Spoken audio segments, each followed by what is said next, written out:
There's been a major tone change in right-wing media by MAGA Republican Congress members and senators, and even by Donald Trump, now that the identity of Charlie Kirk's killer has been made public, and the fact that it was a white 22-year-old Mormon from a family that were Trump supporters. Tyler Robinson, the murderer, his political affiliation is really unknown at this point. There are some people who are saying, well, he's a groyper, he's a right-wing guy, it's so obvious. There are other people saying, no, he's a left-wing person and whatever. But at the end of the day, he did not fit the profile or the narrative that the White House wanted. I guess they wanted it to be what a purple-haired Latino transgender person, and that they were spreading that as the character of who the killer was going to be. Here's the pivot you could feel before the Chiron changed, and now we have the receipts. The identity is out. The suspect is in custody. And like a switch flipped on the soundboard, the right-wing feed went from "this is the left's fault" to "we should pray for this troubled young man" in the span of a headline. The killer is Tyler James Robinson, 22 years old, white, raised in a Mormon family in Utah. He was recognized from the FBI's stills, confronted by his father, and ultimately turned in after a pastor helped get law enforcement on the phone.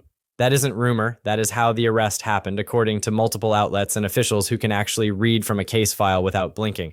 Robinson is being held on aggravated murder and related charges and could face capital punishment under Utah law if prosecutors pursue it. The same megaphones that were chanting about a purple-haired Antifa supervillain on Wednesday started whispering about redemption and mental health on Friday the moment the face did not fit the fantasy.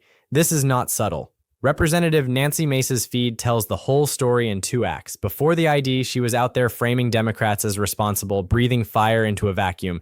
After the ID, you get a tidy call to pray for the lost individual Tyler Robinson and to summon the Jesus who heals. The suffering that mattered on Wednesday was the culture war. The suffering that matters on Friday is the young man who pulled the trigger.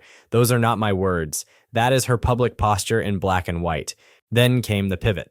But unfortunately, rather predictably, the killer here has actually fit the pattern of what we've seen over and over again in school shootings, what we saw in the assassination attempt of Donald Trump in Butler, Pennsylvania, where there, same thing, right-wing was pushing a narrative, and it turned out that it was a Trump-supporting family, very familiar with guns, very similar to what we are seeing here. So just look at the change in the language that we are seeing. So Nancy Mace was all on TV, and she was saying, we know that the killer, her words, I know it's offensive, but her words, is a tranny, and it's a tranny killer on the loose. And this was the Democrat leftist tranny plot. She literally used those words. Here's what she's saying now. Basically, we need to pray for the killer. That's the stage. Now that it's a 22-year-old white kid, white family, Mormon, Utah, families close with the Mormon church there. Oh my God, we got to pray for them. I mean, look what she says. We truly believe if Tyler Robinson had ever sat down across from Charlie, the great debater, the man of faith and grace he was, Tyler would not have pulled the trigger.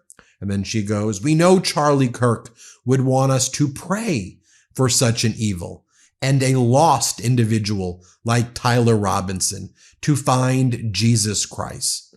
We will try to do the same. Or is it because here are the photos of him? Here are the photos of him. He dressed up on Halloween in a Donald Trump costume. Here are the photos of him. He posed as Pepe the Frog in that meme. Here's what the mugshot of him looked like. This is what Nancy Mace was saying yesterday. Here's what she said. Play this clip. This shit ends. Like, enough is enough. And now I have to deal with real safety concerns. It sounds like the shooter was a tranny or pro-tranny. And just because I want to protect women, that I'm worried about getting murdered? Are you fucking kidding me? It's out of control, and enough is enough. And I'm going to double down on this. I'm going to be more vigilant than ever. I'm going to be louder than I've ever been until this shit stops. It's got to stop. Now we must pray for him now that she knows the identity. Overnight, Reuters, AP, CBS, and others made it plain. The suspect's name is Tyler Robinson, 22. No criminal record. Electrical apprentice at Dixie Tech. A brief stint at Utah State in 2021. Recognized by his dad from the photos. The dad calls a pastor. The pastor calls the feds. The son indicates he would rather kill himself than surrender. Then he is taken alive and booked without bail on aggravated murder, felony discharge of a firearm causing serious bodily injury, and obstruction. The affidavit mentions distance, vantage, and the recovered weapon. It also notes inscriptions and markings investigators are still processing, because the internet likes to assign ideology before forensics are done. The only ideology that matters in court is the one you can prove with lab work and receipts. Now watch the language drift in real time. On Wednesday night, the White House released an Oval Office video that read like a call to the barricades, pinning the assassination on the radical left before a suspect or motive had been named. It was a 4-minute greatest hits segment that placed Kirk beside an index of grievances and promised retribution broad enough to rope in those who contributed to the climate, which is a phrase that can mean anything you want it to mean the moment you need it to. Then the suspect turns out to be a 22-year-old from a conservative household, a kid who once dressed as Trump for Halloween in photos now circulating, the kind of shooter profile we have seen again and again in this country. Suddenly that big rhetorical net starts to look like it was cast over the wrong ocean. The talking points softened, the camera angles changed, the verbs got tender. You could even see the president himself start to shift. Asked directly how he was holding up after Kirk's death, he gave a half second of very good and then pitched a brand new White House ballroom like a builder unveiling a model home. Trucks on the lawn. Construction finally starting after 150 years. It will be magnificent. You could hear the gears grinding as the room tried to square the self-promotion with the grief he is supposed to be feeling for the man who spent a decade as one of his loudest soldiers. The clip is everywhere because it tells an uncomfortable truth about priorities. When the story stopped being convenient, it stopped being central. To the credit of the actual investigators, the posture has been the opposite of vibes. They have been precise and hungry. They showed the drop off the roof, the palm impressions on the ledge, the Converse outsole with white on the sole that could be matched to wear patterns, the black t-shirt with a specific American flag and eagle print, the triangle logo cap, the sunglasses. They walked the route on screen and showed the wooded area where they found the bolt action rifle and the path that led them to it. That's how you build a case that does not evaporate the second a defense attorney starts asking why your facts came from an influencer thread. Here's the part the pivot crowd does not want to dwell on because numbers are stubborn. Over the last decade, the Anti-Defamation League's annual tallies have consistently shown that the overwhelming majority of extremist-linked killings in the United States come from the right, year after year. In 2022, the ADL found that every single extremist-linked murder was committed by a right-wing individual, with white supremacists responsible for most of them. In 2023, the pattern held. The counts go up and down by year, but the distribution barely budges. This is not a digression. It is the context. When a certain profile keeps showing up after shootings, it is not cherry-picking to say so. It is refusing to let propaganda set the baseline. Let's just stick to the facts, folks. Here's the latest of what we know. Jennifer Jacobs recounts the facts. The Midas Touch Network, I just want to give you the facts. The father of the 22-year-old charged in Charlie Kirk's killing saw the photos released by authorities and confronted his son, law enforcement sources told CBS. Robinson admitted to his dad that he was the person in the photos. His father urged him to turn himself in, but the son said he'd rather commit suicide, the sources said.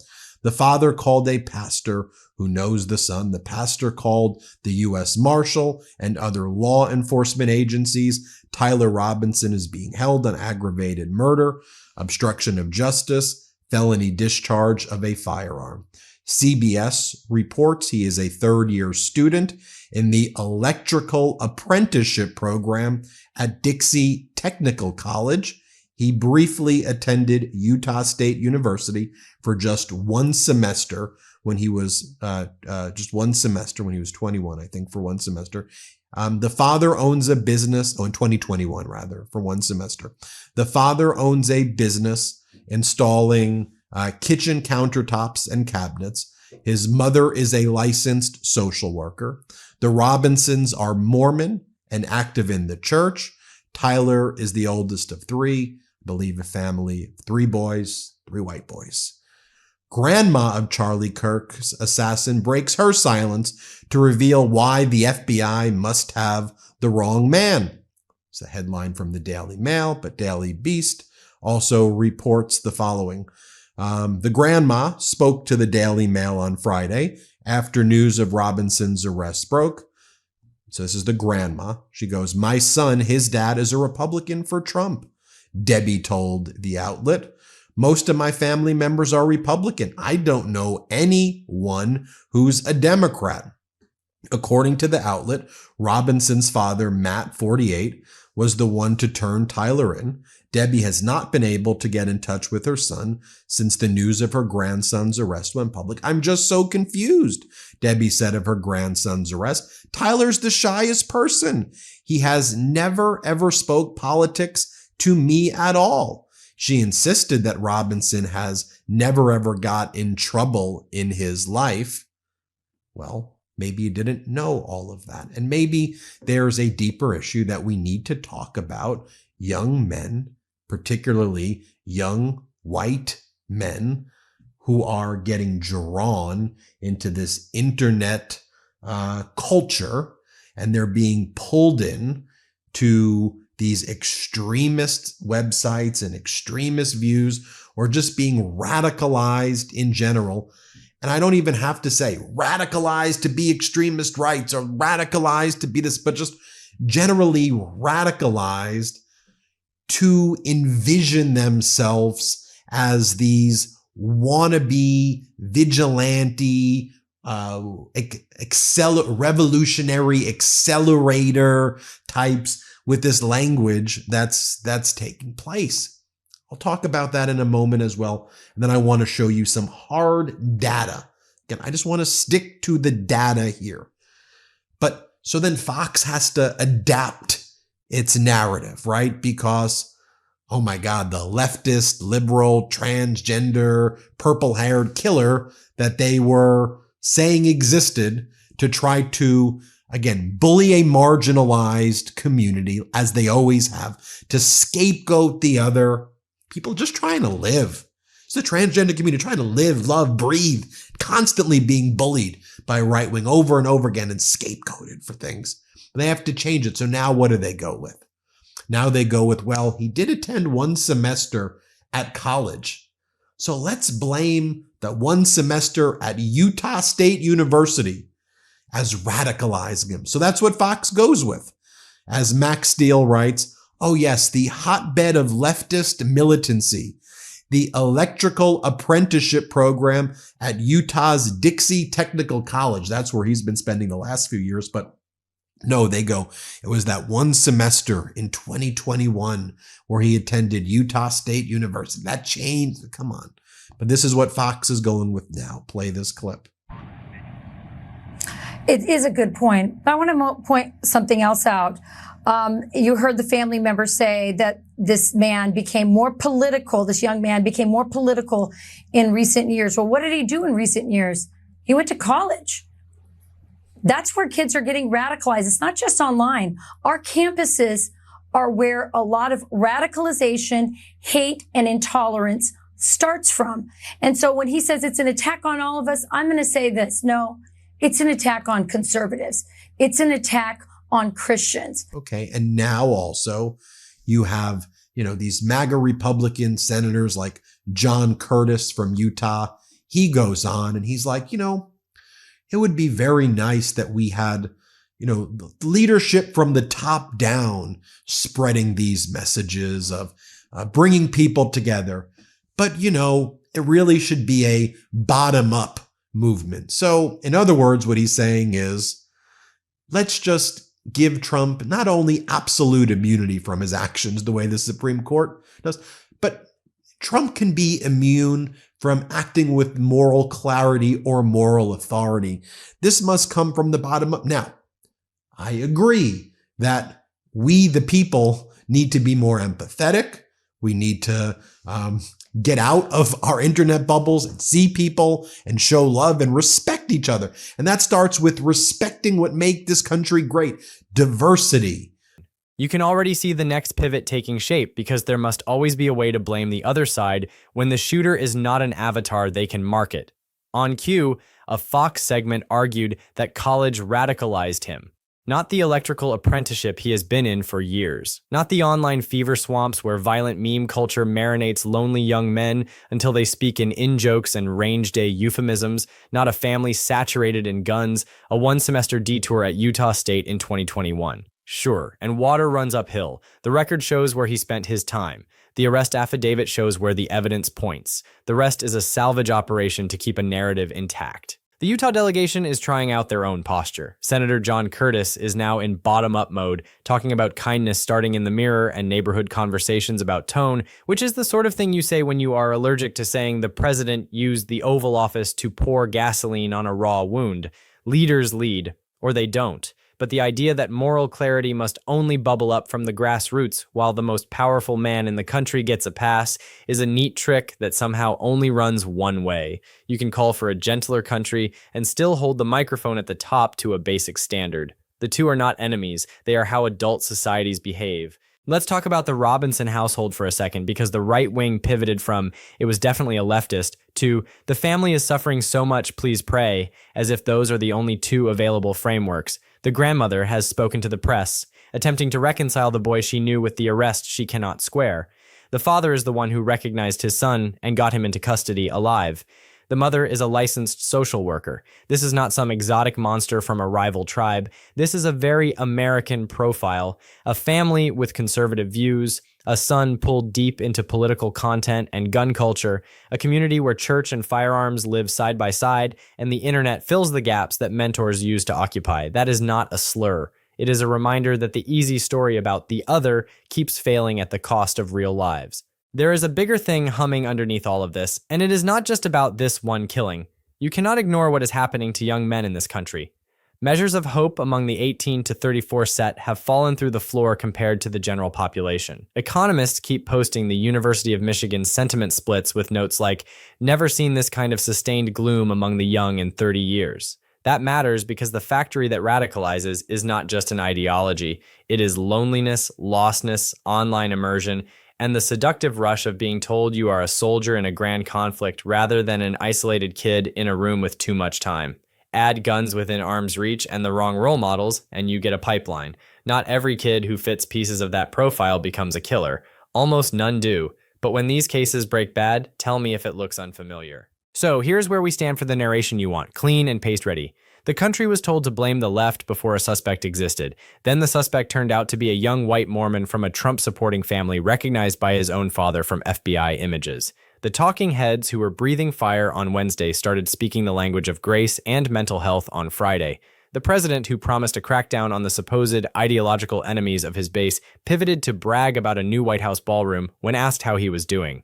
The data on extremist violence continues to show what it has shown for years, but you will not hear that in the places that count on your amnesia. The case against Robinson will rise or fall on evidence, not on vibes. The rest is stagecraft. And because the internet will take this and try to alchemize it into another excuse to dehumanize someone else, let me say the quiet thing on the record. You can condemn political violence without laundering a killer's choices. You can criticize a president's opportunism without pretending grief requires a script. You can acknowledge that families on all sides suffer in the blast radius while insisting that justice is not a prayer circle. It is a process with juries and evidence and a sentence you can read aloud without shame.